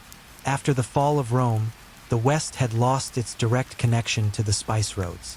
When Crusaders marched east in the 11th century, they rediscovered these scents: cardamom in stews, incense in churches, and clove-scented oils on the skin of merchants. Returning home, they brought these luxuries back. A new obsession began. Venice became Europe's gatekeeper. Its ships connected to Alexandria and Constantinople, importing spice and reselling it to the rest of the continent at massive profit. Venetian merchants guarded their contacts fiercely, spreading rumors to confuse rivals. They even told stories that cinnamon grew in dangerous nests guarded by birds, or that pepper came from snakes' mouths. These myths kept prices high. The true source of the scents remained secret. Spice became not only flavor but symbol. To serve it meant refinement. To own it meant wealth. To lack it meant poverty. The medieval feasts of Europe glowed with saffron and cinnamon, not just for taste but for display. A table that smelled of spice smelled of power. And yet, the trade routes that carried these treasures were fragile. Empires rise and fall, but scent remains the same. It drifts, fades, returns. As the medieval world grew more curious and more desperate for control, one question echoed in every royal court. Why should the East hold the key to the smells of the world? That question would soon send ships across oceans, changing not just trade but geography itself. The old spice roads were dying. Desert caravans grew slower, ports less secure, empires less stable. By the 14th century, the same scents that once crossed Persia and Arabia now traveled under new flags, on new winds. The journey of smell had shifted from camel tracks to ocean routes. The age of exploration was, at its core, an age of smell. European kingdoms had grown addicted to spices they could not produce. Pepper on every noble table, cinnamon in every kitchen, clove in every church. Venice and the Arab ports held the keys. Portugal and Spain wanted their own doors. In Lisbon, sailors studied maps that were more dream than geography. They smelled the proof of wealth, the faint trace of pepper in warehouses, the perfume of foreign oils brought by middlemen. That smell became a promise. Whoever reached the source would control the world. In 1498, Vasco da Gama's ships reached Calicut, on the southwest coast of India. The air hit them like a wall, humid, rich, full of spice: pepper, cardamom, nutmeg, cinnamon. To the Portuguese, it was the smell of gold. They loaded their holds and returned home triumphant. The voyage took years but changed everything. Europe no longer depended on the old roads of Arabia and Persia. The ocean had become the new Silk Road. From that moment, control of scent turned into conquest. Spices that once passed through many hands now became the reason for war. Portugal seized ports along the African coast and across the Indian Ocean. Fortresses rose in Goa, Malacca, and Mozambique. The Dutch followed, ruthless and efficient. They called their company the VOC, the Dutch East India Company, and made it the first multinational corporation in history. They were not traders. They were monopolists. Their mission was simple: own every clove tree, every nutmeg island, every pepper port. They burned entire crops to keep prices high. They guarded islands in the Moluccas with soldiers and ships. The air of those islands was thick with nutmeg and smoke, a paradise turned prison for scent. Meanwhile, in Europe, the culture of smell deepened. Perfume houses rose in France. Apothecaries sold cinnamon and amber as medicine and luxury. The same spices that once masked the scent of rot in Roman kitchens now perfumed the hair and skin of nobles. The spice that once meant survival now meant elegance. The cycle of necessity had become the culture of indulgence. Still, the work behind it remained harsh. On the Spice Islands, local farmers climbed tall trees to collect nutmeg, drying it under the sun until the air shimmered with fragrance. They worked barefoot, their hands stained with resin. Each seed was inspected, weighed, and sealed into crates for months of sea travel. By the time it reached Amsterdam or London, the scent had faded slightly, but the profit had multiplied 100 times. The real aroma stayed behind, in the humid air of the tropics. The sea journey carried its own odors: tar, salt, sweat, damp wood, and rot. Ships that left Europe smelling of pitch and promise arrived months later saturated with the scent of the cargo. The holds reeked of spice, sweet and sharp, mixed with mold. Sailors became accustomed to breathing air heavy with cinnamon and death. The ocean itself became a moving perfume. The spice trade shaped cities as much as it shaped taste. Lisbon, Amsterdam, and London grew rich and scented. In these ports, you could follow your nose to find fortune. The smell of pepper marked warehouses. The scent of cloves meant contracts. Money now had a fragrance, but beneath the wealth was violence. The Portuguese destroyed Arab fleets. The Dutch wiped out island populations to keep control. The English fought both, building their own East India Company to claim a share. Entire regions became factories of fragrance for foreign kings. Even so, for the people who lived along the coasts of India, Indonesia, and Arabia, spices remained part of daily life. Pepper grew in backyards. Cardamom flavored milk. Clove smoke drifted from kitchens. The world fought for what they had long taken for granted. As centuries passed, new scents joined the old. Tobacco, sugar, and coffee entered the trade routes, changing not only smell but culture.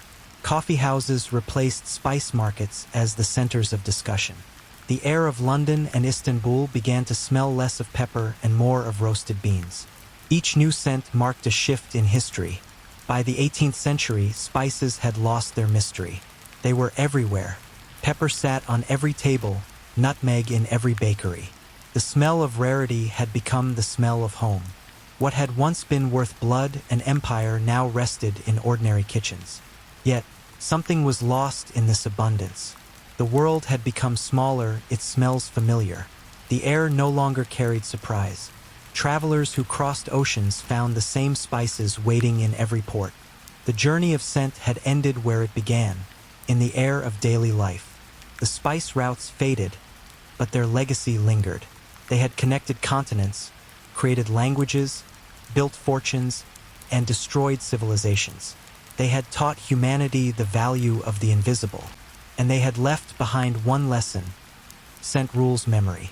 Even now, when you open a jar of cinnamon or crush a peppercorn, you touch the same history. You inhale the same air that once guided merchants, priests, and kings. The spice routes never truly vanished. They simply moved inside us. The smells of the past live in every kitchen, every prayer, every quiet breath of comfort. The question that remains is simple but eternal. Did we tame the world of scent, or did it tame us? The night watchman's candle, how medieval cities fought the dark. Before cities glowed, they groaned. The Middle Ages were a world of shadows. After sunset, the city turned into a labyrinth of danger and silence. The sound of boots on cobblestone echoed louder than speech. The smell of tallow smoke and wet earth filled narrow streets. People closed shutters early. Those who stayed out after dark did so for work, crime, or prayer. Imagine a medieval town in the 13th century. A small walled city somewhere in northern Europe. The market square that buzzed with life by day now lies empty. Only a few lanterns flicker in the wind. The air smells of iron, smoke, and cold bread. The night belongs to the watchmen. These watchmen were not soldiers. They were citizens paid or punished into service. Their job was simple: keep the peace prevent fires, and ensure no one broke curfew. Each carried a staff, a rattle, and a lantern. The lantern was made from tin and horn, its light faint but steady. The candle inside was tallow, made from animal fat, smoky and pungent. It burned unevenly, giving the streets a trembling glow. The night watchman's main enemy was not thieves but fire. In towns built of timber, a single spark could destroy everything. Many cities required every house to keep water buckets near the door. After sunset, watchmen walked the streets calling, "Take care with your fire." It was a nightly prayer against disaster. The smell of smoke, always present, made people nervous. The watchmen also marked time. Churches had bells, but sound carried poorly at night. Every hour, the watchman would cry out, "Midnight and all's well," to reassure the sleepless. The voice drifted through the dark like a heartbeat. For those lying awake, it was a comfort. The world still held order. Someone was awake. Someone was watching. In some cities, such as Nuremberg or York, curfew laws were strict. When the church bell rang at 9, fires had to be extinguished and doors barred. Streets emptied fast. The poor might still move quietly, delivering bread or fetching water. The wealthy sent servants with torches. For everyone else, the dark was a wall.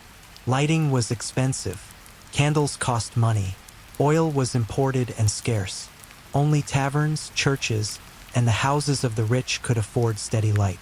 The poor relied on fire from the hearth. Even indoors, light was rationed. One candle might have to last a family a week. They trimmed wicks carefully and used mirrors or polished brass to reflect more glow. Every spark mattered. The darkness shaped behavior. People rose early and slept early. Nighttime was not leisure. It was survival. The city slowed, breathing in rhythm with the watchman's patrol. The sounds became few and distinct. The rattle of a cart, a dog barking, the clang of a far-off gate. The air thickened with silence. Smell guided more than sight. You could tell where you were by scent. The tanner's quarter smelled of leather and lime. The baker's lane carried yeast and ash. Near the river, you smelled fish and refuse. The night air was a map for the nose. Even the watchman used scent to detect danger. Smoke meant fire, vinegar meant tanners, sulfur meant the alchemists were still at work. By the 14th century, the fear of night was both practical and spiritual. Darkness was associated with sin, temptation, and the devil. Priests warned against wandering after dusk. Ghost stories spread among laborers. People spoke of spirits haunting empty streets, of lights that flickered where no watchman walked. The candle became both a tool and a charm against the unseen. Still, the night held its workers. Bakers rose before dawn to prepare bread. Blacksmiths tended furnaces that had to stay hot. Messengers carried letters under cover of darkness. Prostitutes waited in alleys. Thieves moved quickly, knowing watchmen's routes. The city never truly slept. It simply hid itself from the eye. Watchmen carried whistles or wooden rattles to warn of trouble. Their cry could wake the entire neighborhood. But many avoided confrontation. They were underpaid and often alone. A watchman could not arrest a noble or fight a gang. His authority was the candlelight itself, a fragile boundary between order and chaos. Fire, the watchman's enemy, was also his companion. Every night began and ended with a ritual, lighting the candle. The act was careful and slow. Too much wind and it would die. Too little air and it would smoke. The smell of tallow stayed on his hands and clothes. It was the smell of duty. Records from London, Paris, and Lubeck show that city governments kept detailed watch schedules. Some required every citizen to serve a term of night duty. Others hired permanent watchmen, often veterans or widowers. The pay was low, but the respect was quiet and real. To walk the dark streets alone while others slept was seen as an act of service. In the absence of modern light, the night had texture. Every flame mattered. The flicker of a candle in a window meant life. A street without light meant danger. The night watchmen, with their dim lanterns, gave structure to a world that could vanish in darkness. It is easy now to forget how fragile safety once was. A city's peace depended on a handful of tired men with candles. Their work left no monuments, no marble, no glory, but every street they kept from burning, every thief they frightened, every hour they marked kept civilization alive through the dark.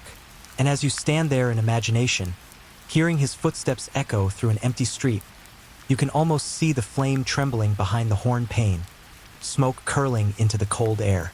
His voice rises once more, steady, low, human. But how did these fragile flames survive in a world that feared them so deeply? The candle that burned in the watchman's hand was not just light. It was authority. By the 15th century, cities across Europe began to formalize what had started as volunteer duty. Night watches became organized institutions. The fear of darkness was now managed by rules, bells, and the steady glow of sanctioned fire. London led the way. Records from the city's archives mention official watchmen of the ward as early as the 1300s. Each ward of the city maintained a patrol, equipped with horn lanterns and pikes. The men were required to walk in pairs to avoid temptation or ambush. They carried small brass badges that marked them as servants of order. Their candlelight was not private anymore, it belonged to the city. In Paris, the process was even stricter. By the 14th century, the crown had created the Get Royal, a royal night guard tasked with keeping fires, thieves, and rioters in check.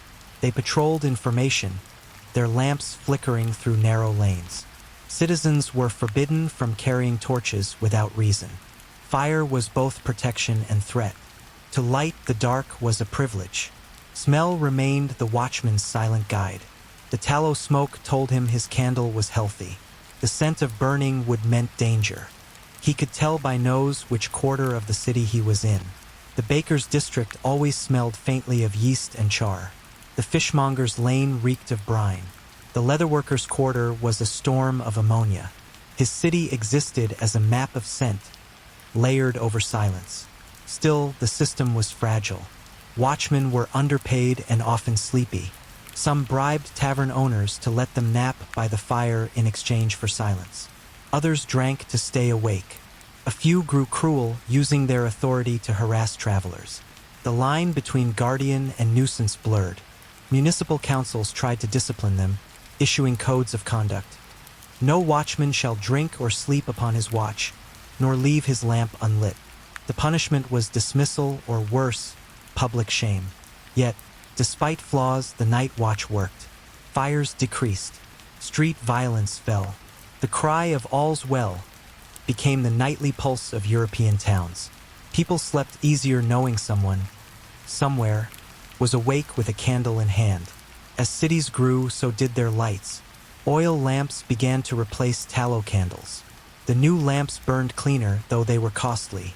In Florence, glassmakers perfected small oil lanterns with protective casings. The light was steady, golden, and bright enough to see faces.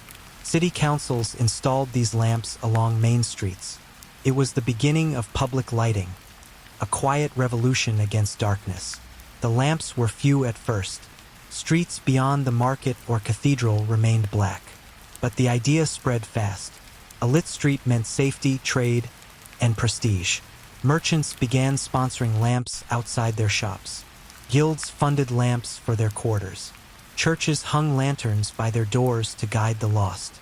By the late 1400s, light had become civic pride. Still, candles and oil were not equal. The poor could not afford steady light. Their rooms stayed dark except for the dull glow of the hearth. The rich, meanwhile, filled their homes with chandeliers and wall sconces. Light marked class as clearly as clothing. The flicker of fire separated those who worked from those who ruled. In northern towns, winters were cruel. Nights stretched for 16 hours. The watchmen walked longer, slower routes. The sound of their rattles grew sharper in the frozen air. Candles burned faster in the cold, the fat thickening near the wick. The watchmen learned to keep spares tucked inside their coats. They called them second sons. The phrase survived in some dialects for centuries. Fire control became the obsession of urban governments. Rules multiplied. No candles near hay. No torches in bedchambers. No lamps under beams. Inspectors walked door to door checking for violations. It was tedious but necessary. One careless flame could erase decades of work. Cities that burned rebuilt again and again, always vowing to do better. In Hamburg, records show that in 1284, a fire destroyed nearly half the city. The cause was a candle left unattended. Similar disasters struck Prague, Ghent, and London. The cost of light was always danger.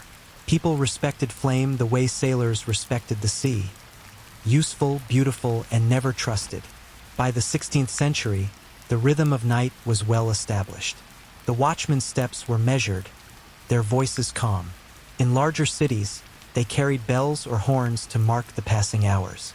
Midnight, too, for the sound moved through sleeping streets like a heartbeat. The city was alive even in silence. Inside homes, families followed similar routines. Before bed, someone checked the hearth, someone trimmed the candle.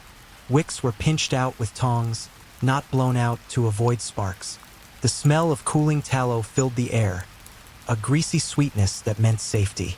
The dark returned, slow and complete. It was in this controlled darkness that people found their peace. The night was not enemy anymore. It was order, maintained by law and light. The watchman's lantern had become the quiet symbol of civilization, a promise that no one would face the dark alone.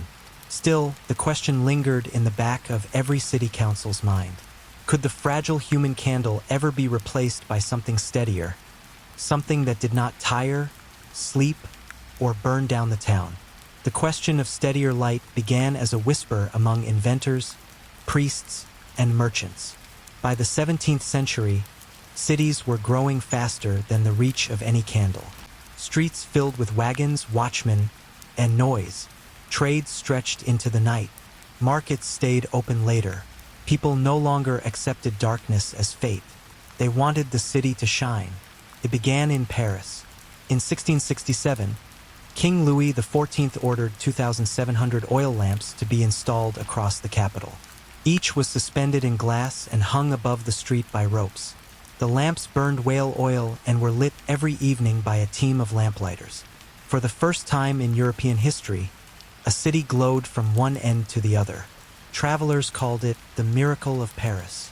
To walk the streets at midnight and see light in every direction felt like walking through daylight's memory. The air changed with it. The smell of tallow smoke faded. The cleaner scent of burning oil filled the streets, mixed with the metallic tang of the lamp's brass casings.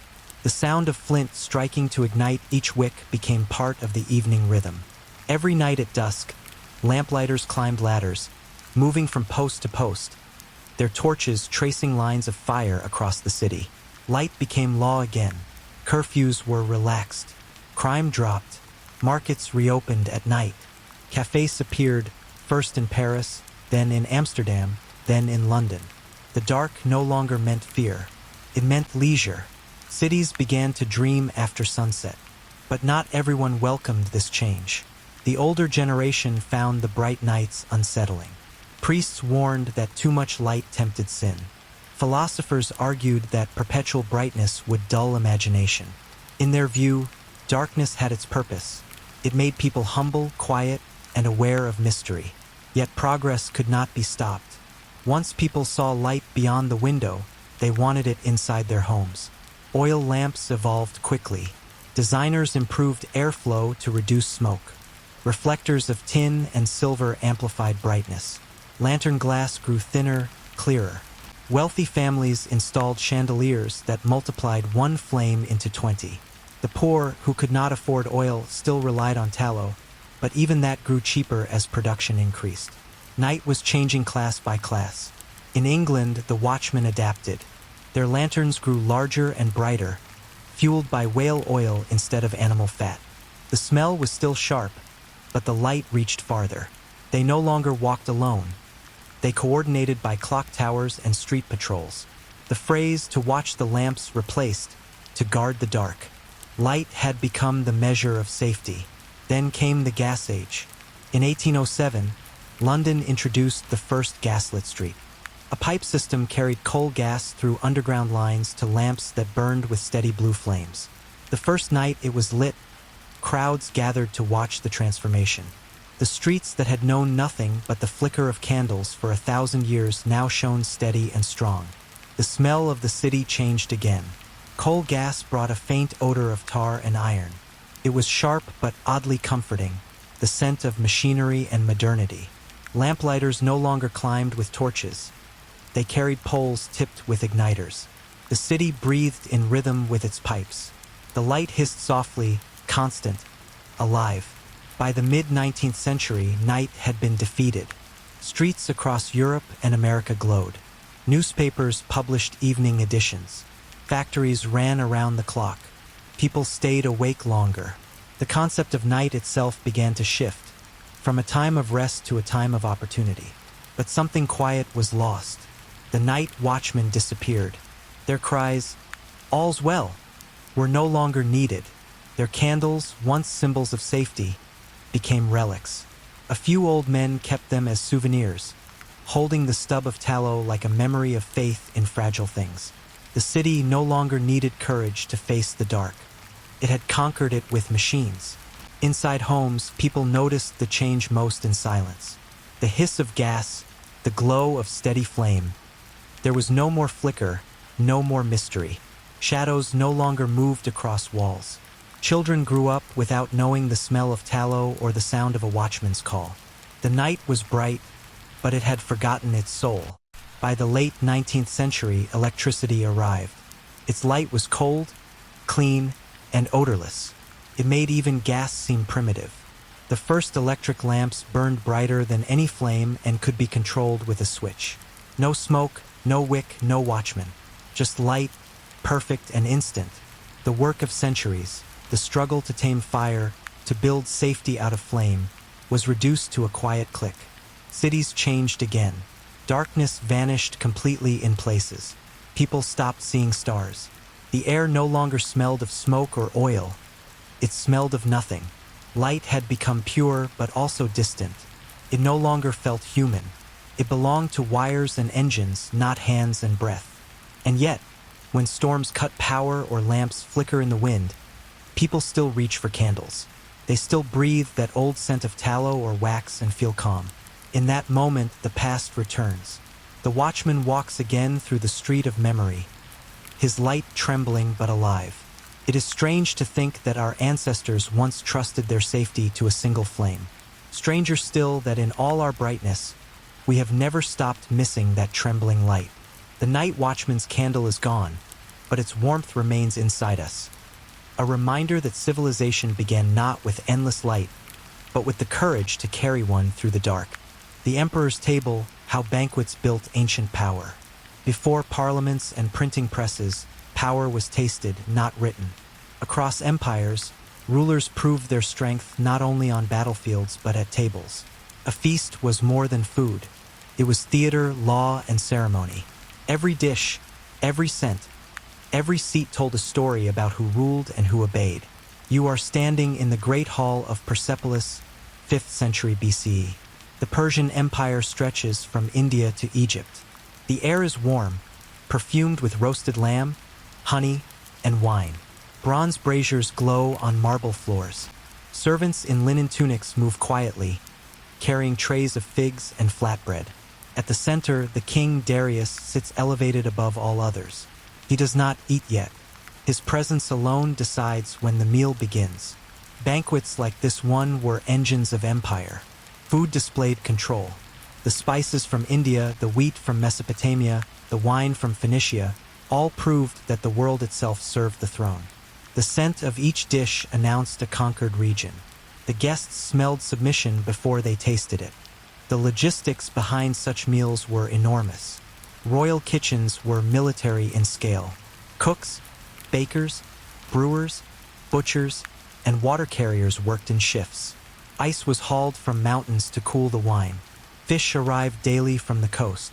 Everything was timed, measured, and checked. The sound of knives against stone, the hiss of fat, the rhythm of feet on tiled floors. These were the hidden music of rule.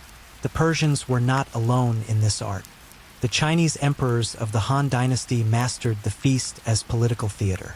Their banquets followed strict order. Scholars sat by rank. Courtiers bowed by sequence. Each course represented harmony between heaven and earth. The first dish honored the mountains. The second honored the sea. The final dish, often sweet, symbolized peace. Even the aromas were arranged, light fragrances first, heavy ones last, to guide the spirit toward calm. Food and scent worked together to control emotion. Cinnamon in warm wine meant celebration. Myrrh burned at the edges of the hall meant reverence. The meal was never about pleasure alone. It was discipline through taste. In Rome, the feast became performance. Senators reclined on couches, propped on elbows, facing silver platters piled with roasted peacocks and honey-glazed dormice. Slaves poured wine mixed with snow from the Alps. Musicians played. Poets recited. Guests laughed loudly but watched the host carefully. The wrong remark could mean exile or worse. The table was both gift and trap. Roman hosts competed in extravagance. They imported oysters from Britain, dates from Africa, and pepper from India. One emperor, Vitellius, held a feast that lasted 3 days and featured over 2,000 fish. The air grew thick with the smell of roasting and wine. Guests stumbled out half-drunk, coated in perfume and grease. The spectacle mattered more than the taste. To eat at the emperor's table was to witness power made edible. But not all ancient feasts were about excess.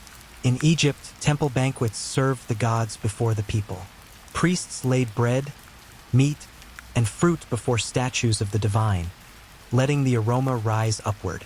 Later, the offerings were shared among the attendants. The gods were fed through scent, humans through substance.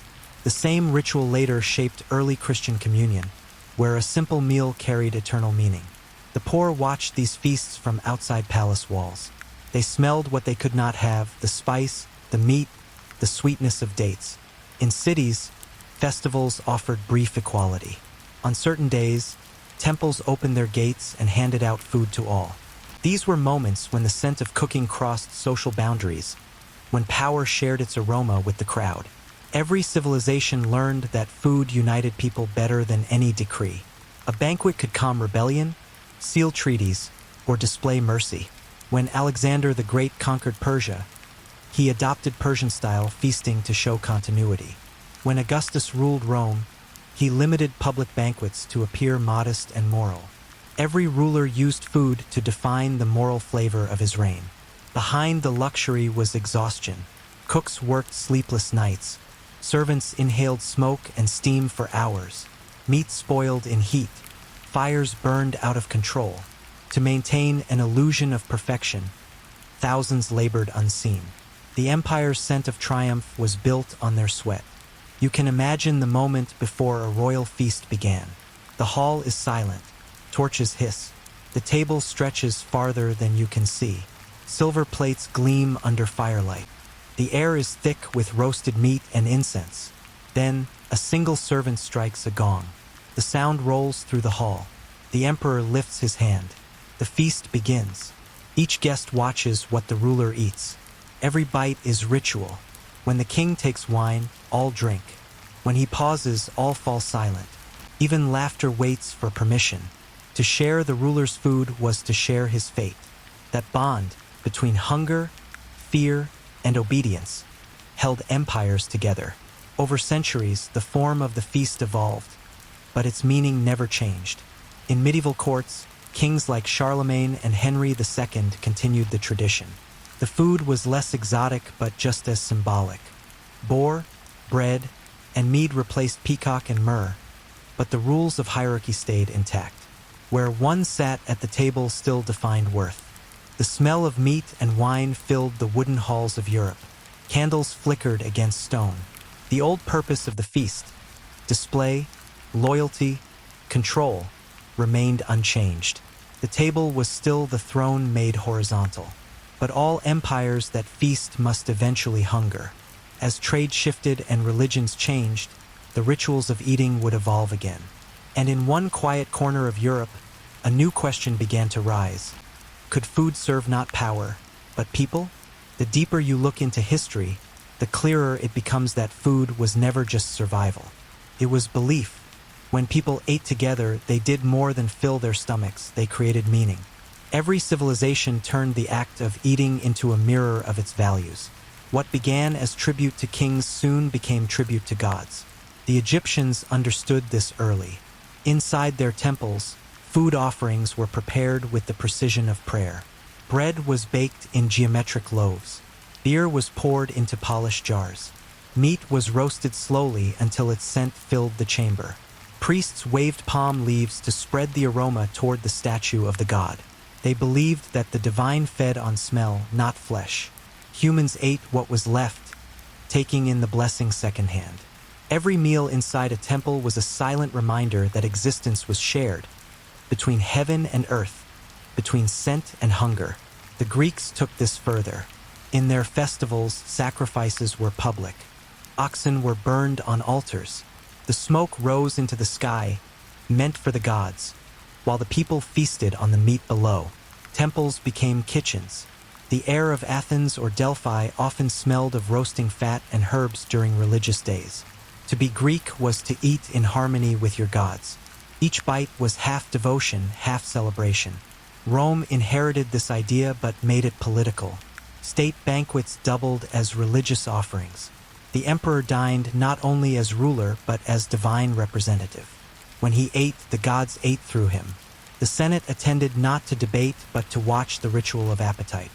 The smell of roasted meat and incense in those marble halls was both sacred and strategic. The empire's religion ran on scent as much as on scripture. Farther east, China connected food to cosmic balance. The emperor's kitchens followed the principles of yin and yang. Meals were planned by season, color, and temperature. Sour balanced sweet, hot balanced cold. To feed the emperor correctly was to maintain the universe. Mistakes in proportion were treated as omens. Court records describe officials executed for serving dishes considered unbalanced. In China, food was law written in flavor. Across India, the banquet became part of the spiritual cycle. Hindu rituals involved feeding guests and strangers as acts of merit. Food was sacred, its sharing a way of purifying karma. Spices like turmeric and saffron held symbolic roles, purity and light. Temples offered rice and sweets to deities daily, then distributed them among devotees as prasadam, blessed food. The entire society pulsed with the rhythm of giving and receiving nourishment. It was not about abundance. It was about circulation. Food had to move just as faith had to flow. In medieval Europe, Christianity carried this transformation into new form. The grand feasts of Rome turned into the solemn meal of the Eucharist. Bread and wine became symbols of divine flesh and blood. A single sip, a single crumb, carried more spiritual weight than an emperor's entire table. The act of sharing food turned into the center of worship. The air of cathedrals changed too, from roasted meat to incense and wax, from laughter to silence. The feast had become invisible. Still, echoes of empire remained. Church banquets for bishops and kings followed strict seating orders. The high table represented heaven, the lower benches earth. Servants, though humble, ate after the guests and were blessed by what remained. Even poverty carried ritual. Monks ate in silence, believing that chewing slowly was prayer. In their still halls, the smell of soup and bread mixed with candle smoke, a kind of holiness made tangible. Outside the monasteries, peasants celebrated feast days differently. They waited all year for holidays when meat returned to their tables. The festival fires burned through the night, filling villages with smoke and laughter. In those moments, the boundary between faith and joy blurred. To eat together was to remember that life still held sweetness, even under hardship. By the 13th century, the idea of the divine meal spread beyond the church.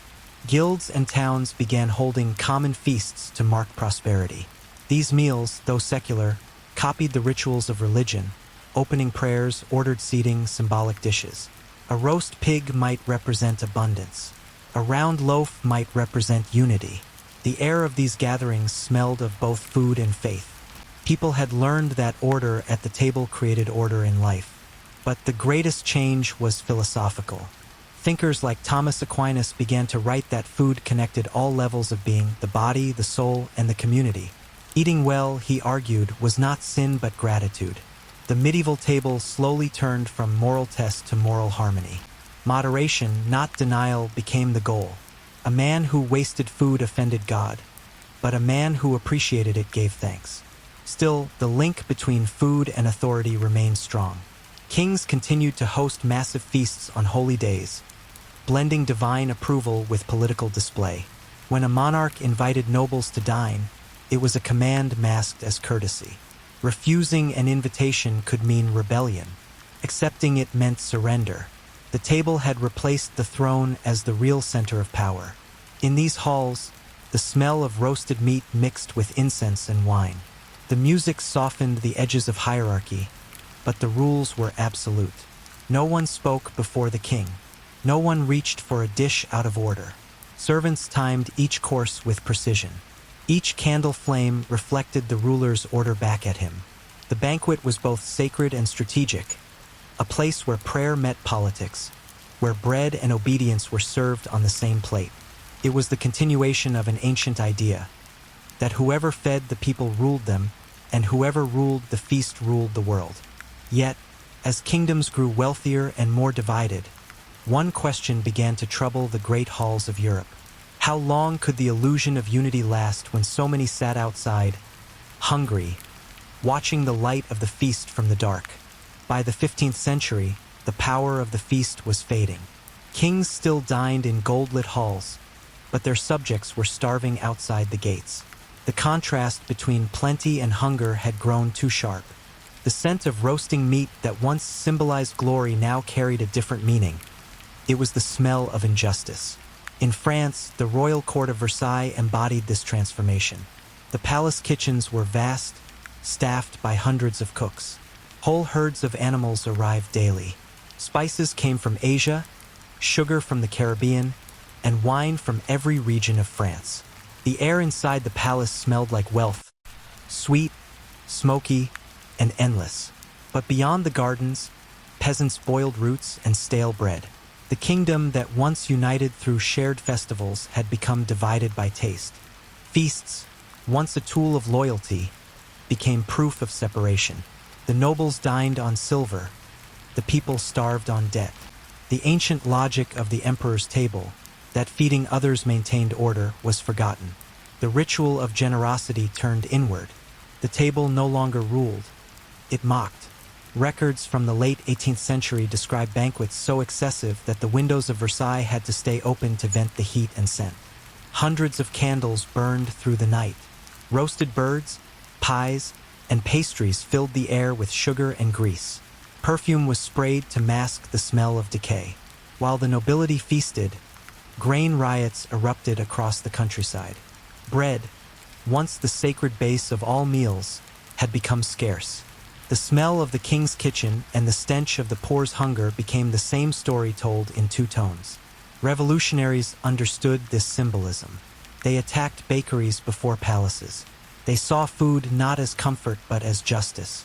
When crowds shouted for bread, they meant equality, not luxury. The table had become the battlefield. In the old world, power fed the people. In the new world, the people demanded to feed themselves. But revolutions did more than end kings. They changed how societies ate. The new republics that emerged in France and America embraced simplicity as virtue. Bread, cheese, and wine replaced gold, silver, and spice. Meals were smaller but more honest. The scent of power shifted from roasted peacock to fresh bread, a quiet victory for the common table. Across Europe, reformers began to link public welfare with food. The idea of communal dining returned, this time in the form of public kitchens and poorhouses. Feeding the hungry was no longer charity. It was civic duty. The same concept that once defined temples and empires returned to cities and towns as moral law. To share food was to maintain peace. In the 19th century, industrialization changed everything again. Machines filled cities. Time replaced ritual. Meals shortened. Workers ate quickly between shifts. The long, slow feast of history gave way to the fast hunger of the modern age.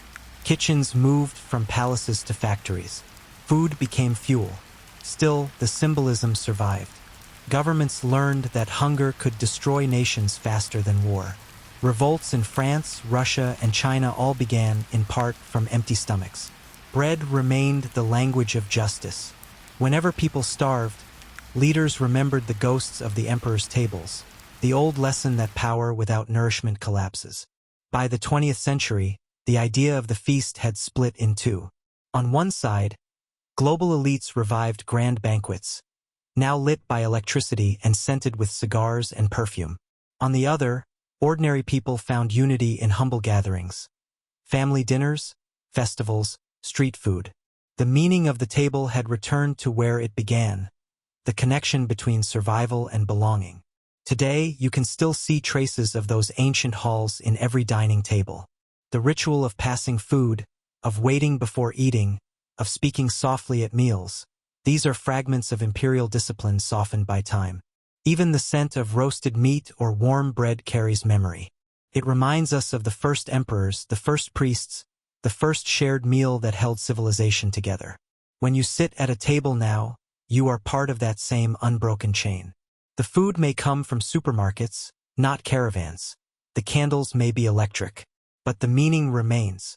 Eating together is still how we build trust, show respect, and define order.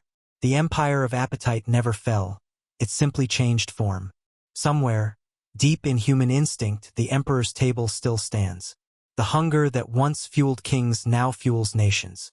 The feast has become global, but the rule remains unchanged. Civilization survives only as long as everyone gets a seat at the table.